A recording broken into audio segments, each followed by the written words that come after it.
Welcome to the New School of Marketing podcast, the place for smart, simple strategies that will amplify your business results.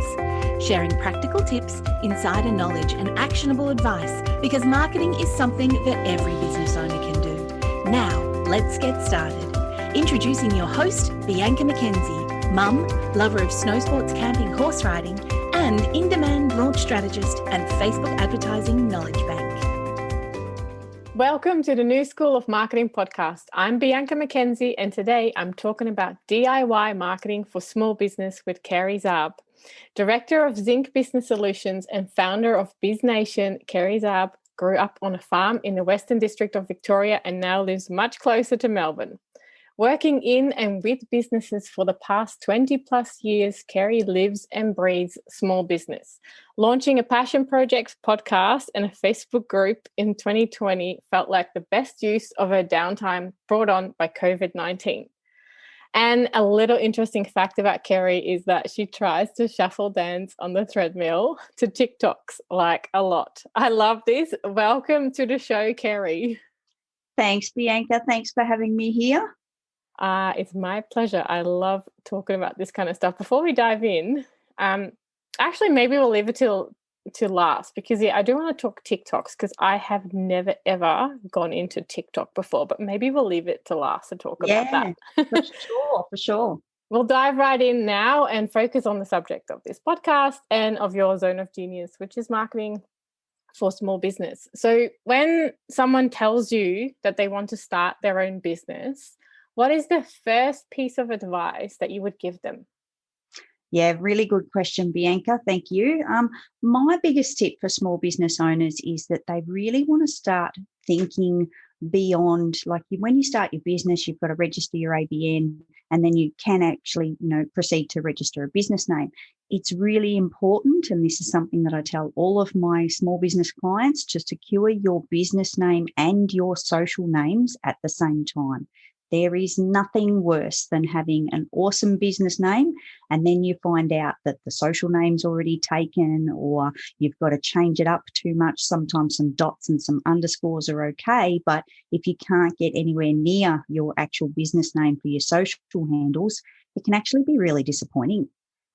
Yeah, I would totally agree with that. And I would also probably say that do a little bit more research, because if somebody already has that name potentially in another country or even in the same country, but they may not have, secured the website domain name or something like that. I don't know. You can get into a little bit of trouble, I think. Yeah, definitely. Good point. And yeah, with the social handles, obviously, I've seen a lot of people adopt the underscore AU on the end of their social name, which I think that's okay. That kind of works. But then obviously with your domain names, if you want your .com, you really want your .com and your .com.au. So just a little bit to consider there when you're starting your business across your domains and your socials. Yeah.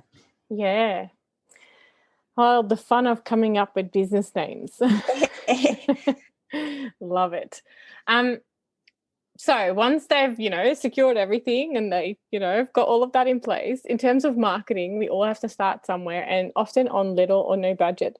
Can you give our listeners some tips on how they can get started if they have little to no marketing budget, which is probably most of us? It's kind of how I started. Oh, yeah. Listen, we all start there and I'm, full confession, probably, top of the list as far as starting the social media journey and the marketing journey. And yeah, there's no budget. When you first start your business, you've got to get out there. But obviously with the no or very little budget, as you said, like it's just a crazy space to be in. But you've really just got to dive in. You've got to open those social accounts, like I said before, with the name, if you haven't already done so, and just start getting out there and engaging. One of my biggest tips to small business owners is to join some Facebook groups. I think this is a really, really great place to start because most of them have an advertising post or a promo day or something that you can start getting your business name out there. But also at the same time, you've got to be engaging. You've actually got to get online and get some posts out on your own accounts, hit the groups and start engaging with others. Yeah, I would totally agree with that. It's all about relationships, isn't it? Like Oh, your business huge. wouldn't be anywhere without, yeah, knowing other people and relationships. Like you can't really do the join a group, post on promo days and then never show up kind of thing. No, no, not at all. Mm. That's a bit taboo, isn't it? Oh, it totally is. And you wouldn't work like that in the real world either. Like you wouldn't just, go to, I don't know, like a party and then literally just go, Hand hey, over, do you want to pay me to yeah, hand over the business card, say a few words, and walk away. No, Yeah, no, it's rude. yeah, exactly. So no, I totally agree with you. Socials and Facebook groups are a really good place to start with DIY marketing. And like it's that time versus money thing. And I don't know about you, but yeah, when I first started out, I had a lot more time than I had money. So I Mm, just spent my time yeah, building relationships. Yeah. 100%. So social media is a really good opportunity for small business, and there are so many platforms out there. What advice would you give to someone just starting out with social media for their business? Yeah, I think with your social media, for me, it's all about getting your organic socials right. So many, small business owners, we fall into this common trap. We hear about, paying for the Facebook ads, and these days, obviously, paying for ads on Instagram and all these other platforms. And, you got to put, again, going back to the budget, you started your business, you've got no money. You may not have made any income yet. So my biggest, piece of advice is to really just get out there and just start your organic messaging and get that right first before you even think about paying for advertising, because your graphics and your language and your copy and your captions and hashtags, it's all going to change. Like from when you first start in the social media space for your marketing, it's going to evolve and it's going to form its own kind of life form as you progress in those first few months. You'll start at one point and you might not have even thought about your branding of your business, your colors that you want to use, and how your voice translate into your captions. So it's really about spending quite a bit of time on that organically from the beginning, just to get out there and start moving in that space. I love that. And even though I am an ads manager and I do, Whoops, sorry. no, I actually agree with you. Yeah. um, I would definitely not recommend anyone who has just started their business to run ads, especially if you're still in that space, like you said, where you're still evolving, where your things will change. Yeah. Like hardly anyone sticks with their first iteration of their business and their brand. Like Mm, I started in a completely different space. I did way more email marketing and social media management when I first started. yeah. I didn't really roll into Facebook advertising until later. And even now I can see that with my clients, the ones that do best are the ones that have built a solid presence and foundation in the organic Mm, social media space. yeah. So, like, honestly, I was sitting here nodding. I'm like, yes, I do paid ads, but it's not where I recommend that people start. So, yeah, I totally agree with you. Get the organic socials right. And even if it's just one platform, because I don't know, it's always a little bit hard to spread yourself really thin. So focus Oh, on one or two yeah. where you build those relationships and get it And right first, like you said. absolutely. And the other thing is, obviously, when we're first starting our business, is we're finding out where we belong. Like, are we Mhm. best placed on LinkedIn on a B2B space, or are we on Facebook? Depends on your age demographic and the target audience that you're looking to hit as well. Yeah, I've seen a few people, hit Instagram and it just didn't work because what they're selling or what their business is all about, just that audience isn't there. yeah, So that's input. I think you've hit the nail right on the head. Finding the right platform is key as well. yeah, totally. Yeah, I think that's a really important thing. And then, yeah, building those foundations first. And I really love that you touched on that things will evolve Mm, and things will change. And as you find your feet and as you start working with clients, things will fall into place a bit more. So, yeah, definitely build the organic socials first Yeah. before you start spending money. Yeah. And some of us are a little bit lucky. The way I started was I started everything as a side hustle. So, I could still pay the bills with my job. And Mm-hmm. that was funding my business for a good 2 years. Yeah. And then I started to make some money in my business, and I had a little bit more space to invest. But social media is great for getting started. Like we have so much at our fingertips now. It's amazing. I know. Yeah. But at the same time, sometimes DIY marketing can get a little bit frustrating, and people might not know what they are doing and if what they're doing is the right thing. What would you say to those people? Well, I've got a financial background, so numbers are really my thing. And for a lot of people, that's not the case. But I just think test and measure. It's like key point number one. So you need to look at your stats. So whether you're on Facebook or Instagram or any of the other platforms, go to your analytics and see what's happening. If you're doing you're starting off small and you're just doing three to 5 posts a week, go and see what they did, particularly on Instagram. I love the insights on Instagram and seeing how posts performed and just really get a grip on that and watch exactly what you're changing and the results that they're giving, because, as we know, hashtags, Instagram, use 30 of them, use all 30 as they recommend. Changing those up and, obviously not going stagnant in that space as well. It's really quite beneficial to keep an eye on those things moving forward. But particularly when you're starting out, you really need to be, watching what happens. And unfortunately, that sometimes means you need to assign some time to it. It could be half an hour at the end of the week or even up to an hour, depends how deep you want to dive. But it sounds intense and it, can be a little bit daunting to people, but it's all about the test and measure, because you really want to keep your finger on the pulse as to, to get back to the organic messaging, see what's going to work and what performs, to see what the results are of what you're doing. Yeah, I would, wholeheartedly agree. And you know what? Numbers were not my friend. I have a creative background, but gosh, they're important, especially, even in the work that I do. Numbers are everything. Numbers tell you exactly what you need to know. And as scary as it is, you do need to look at them and see where people are, engaging and 100%. And I've decided to go full nerd on it, as you can imagine, from with the finance background. So I've got a whole spreadsheet, and I've got columns, and I've got what I call the column of truth. So in between each weekly column is this like little statistic of percentage of increases on the week before. So I take it to a whole nother level. But just, for everybody out there, just get some basics, even just run your eyes past it. You don't even necessarily have to record the data, but just look and go and dive in and see what's happening, because things will stand out. Things will be very obvious very quickly as to what's working, what's getting attention, and what maybe just needs to drop off the radar or be rejigged into something else. Yeah. Oh, I love that. I love the full nerd the full nerd on it.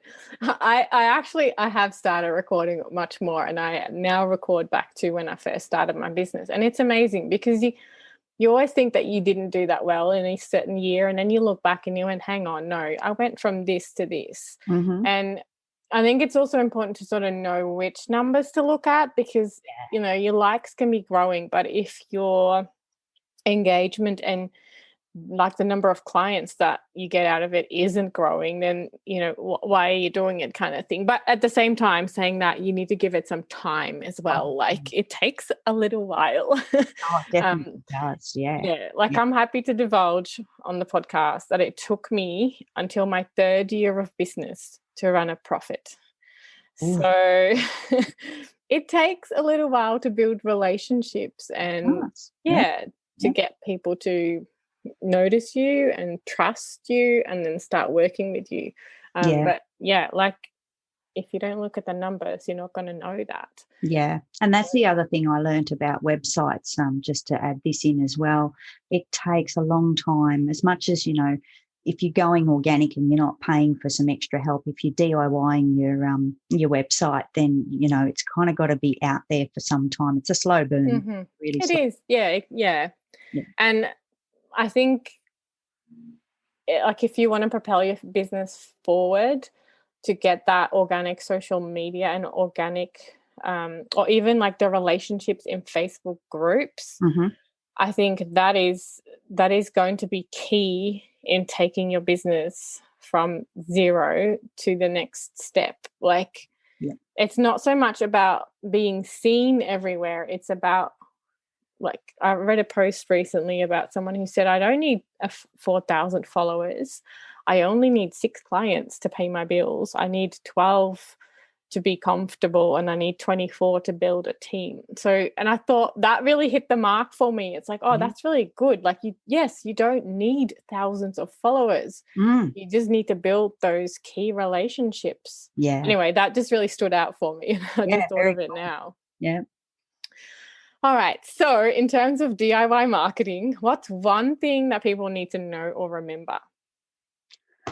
For me, I think if someone asked me that question at a barbecue, my answer would be, you need to show up. Yeah. It's about you. It's about your engagement, but you need to be yourself. It's more than just turning up. Like, the H to H, human to human, is just so powerful. It's all well and good to be posting, lots of wonderful graphics and tiles and bits and pieces. And we all use that, don't get me wrong. But at the same time, you've got to be present in your brand. You need to be there as a human, and just exactly that, be human. Don't be afraid to be human. We were just talking before about podcasting and that type of thing. And, sometimes you just don't edit. Sometimes you leave the human aspects in because it's who you are, and people like to engage with other humans. They're not looking for robots. There's plenty of large companies out there that people can go to for products and services, but good old-fashioned customer service goes a long way. Yeah. So to have that, situation where if you're comfortable to be on video and have your Instagram reels and, as far as we'll talk about TikTok and all that kind of stuff, but there's just so many opportunities to do that and make it fun. Make it fun for you. Do what is fun for you, whether, it doesn't matter.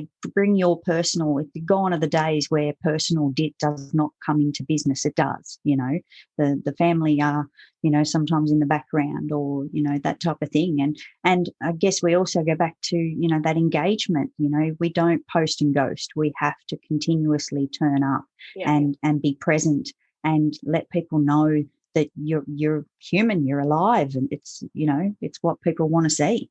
Yep, you're a person. I love that. And like, when you started this, you said, if someone would ask me this at the barbecue, it's almost like you need to picture that you're having like heaps of barbecues with like your audience, because it is, like a friend to friend kind of relationship. It's hard though, because I think a lot of us who come from, at least from a corporate background, we have to sort of unlearn that. Like, I had to unlearn that, because like you had to be all like stiff and professional. Whereas, the relationships that I have with my clients now, like, they're just fun infused, and we are actually humans, like, and we're not necessarily, like, I wouldn't say they're friends, but they kind of are friends. Yeah, absolutely. Yeah. It's a different kind of dynamic, and I love that. Yeah, be yourself and show up as yourself. And gosh, if I look back at my journey, oh my God, my first business photos, I had the suit jacket. Honestly, I never ever in my life would put my hand up to wear a suit jacket. It's just not me. So I think it's quite funny that is my first brand photo. I don't show up like that anymore now. It's the mum outfit at the moment.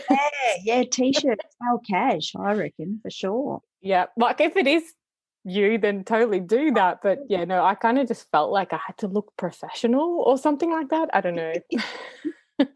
I love it. So you started your podcast during COVID, just like me. And a podcast is a marketing tactic, I guess, in a way. And so if the listeners wanted to start a new marketing tactic, for example, launch a podcast, start a blog, make TikTok videos, host a room on Clubhouse, there's so much out there now. What advice would you give them from a DIY perspective if they wanted to get started on a new thing? Well, I'm going to cover a couple of things here. So firstly, Clubhouse. Oh my God. Oh my God. Like, this is looking like the new happening place. And I've not been there yet. I'm just at that point where I just don't think I can quite commit that amount of time to really, take it in just yet. So it's on the list, but it's not desperate. TikTok, I like TikTok because as much as it's a serious, like, there's lots of businesses on there and they're really full on with their videos. I think it's a great platform, in my personal opinion, to use as your sandbox. Treat it like your little play park. If you're not sure about turning up on video, make some TikToks. It just doesn't matter. The audience is so big. This is just, again, how I feel about it. The audience is so big, like, use it to test and not test and measure. I'm not talking about it in that sense. If you're fully comfortable to turn up and whatever, for sure, take it on board and keep it in your, put it in all your platforms and that type of stuff. But I just think it's a really fun place to start having a bit of a play and, see what you can kind of do with it. And the fact that you can reuse that stuff across other platforms, bonus. If you make something cool and you think it's going to be awesome, throw it over to Instagram. The other one, I think, which I personally like a lot, is blog posts. I think it's just an amazing space that you can, turn it into multiple forms of content. And if you love typing, it's a super cool way to become an authority in your space. Yep. And as far as podcasts is concerned, well, mine was by accident, and in the respect of, like, I did it intentionally. COVID come along, as we all know, and I went, I've got some time on my hands. That's been on my list for a while. Definitely going to do it fully committed. But it was really a passion project for me. It wasn't, I didn't do it to market, but it's accidentally turned into that. Like, my name and the business name are now getting out there as a result of that. So that's a bonus. But yeah, it's a whole nother level. Like, to move into a podcast space, you really want to think about what you want your show to be about and what your vision is for that. You kind of take that a little bit more seriously. But having said that, I've seen quite a few shows lately that just turn up like once a month, once a quarter, and they seem to be quite popular as well. So I guess you make it your own, whatever you want to do, no matter which platform it is. It's about you being comfortable in turning up in those spaces, and as long as you got your plan and you're happy with it, I think that's all that matters, really. I love that. Yeah, I think it's important to have a plan, to have some sort of, at least if you want to use it for business, I think you need to have some sort of plan and ideal outcome of what you want to do. Yeah. And a lot of things can accidentally turn into businesses. And I love that, because my whole business kind of is like an accidental thing. But I think it is important to have somewhat of a plan. And the other thing I would probably add to that as well is commit to it for at least, like a decent amount of time, not like 3 weeks and then go, this is not working, I'm going to do something else. Because that's just procrastination. Very much. Yeah, I do think you need to commit to it for a little while. I did blogging for a long time, and the only reason I moved to a podcast is I was just kind of over typing. Oh, yeah. I was like, nah, I'm going to try something else. And in a way, I don't know, a podcast, it's kind of like I feel like it's like an audio blog in a way. It is. It really is. You're right. Yes. And not to mention these days with transcription, availabilities out there, that's so a thing that turns into a blog anyway. If we speak English, I guess, like my translation, it doesn't come out very well sometimes. I have that same issue. Yeah. It must be the Australian accent. Yeah. Mine needs a lot of work because I just apparently don't speak well, but that's okay. I don't think it's just you. I've had to do transcripts of people's videos, and like whatever accent or whatever language, even if it's English, like American English, Australian English, it's all hard. Yeah. All right, I love that. Well, that's the end of like the formal questions. There's a few questions that I always ask, so I want to know, what are you curious about right now? Oh, yeah, that's a toughie. My brain, I'm a very shiny things person and I get distracted really easily. If I do not have 4 or 5 things that I am, working on at the same time, something's wrong. But at the moment, one of my key focuses is actually doing some self-education on copywriting. I'd just like to get a little bit more punchy in my messaging. Aha, that's never a bad investment. Time-wise and money-wise, copywriting. Words tell and words sell, right? Yep, that's Something it. like that. I'm not a copywriter, but I love it. And if you had an extra $1,000 in your marketing budget, what would you spend it on? Right now, I would have to say, and it's not actually the right answer, but it's just what comes to mind. I'd put it into SEO. And the reason for that is because that's another one on my list. Once I get past the copywriting, needs, I will be hopping into the SEO space. But yeah, I think That is a good answer. There is no right answer. There's your answer. That's my answer. Yay. I love it. Now, SEO is like the whole different ball game to me. Oh, yeah. It's like one of those things that I feel like I need to. Yeah. do, Yeah. But I'm not quite ready. I know. I feel like it's a giant beast. That's why I think I chose the copywriting first. I'm still a little bit scared of the SEO. Actually, the two will probably help each other. So I think that's so, a good, right. Yeah. It's a good investment. All right. Well, that's the end of this week's show. If you have any questions about DIY marketing for small business, head to zincbusinesssolutions.com.au. I'll pop it in the show notes as well. A really big thanks to you, Kerry. I loved having you on. Thanks for having me here, Bianca. It's been awesome. Loved it. And thanks to you for listening. If you like the show, don't forget to subscribe and leave a 5-star rating and review on iTunes, Stitcher, Spotify, or wherever you heard the podcast. Your review will help others find the show and learn more about the amazing world of online marketing. And don't forget to check out the show notes for this episode at newschoolofmarketing.com, where you can learn more about Kerry, check out useful links, download free resources, and leave a comment about the show.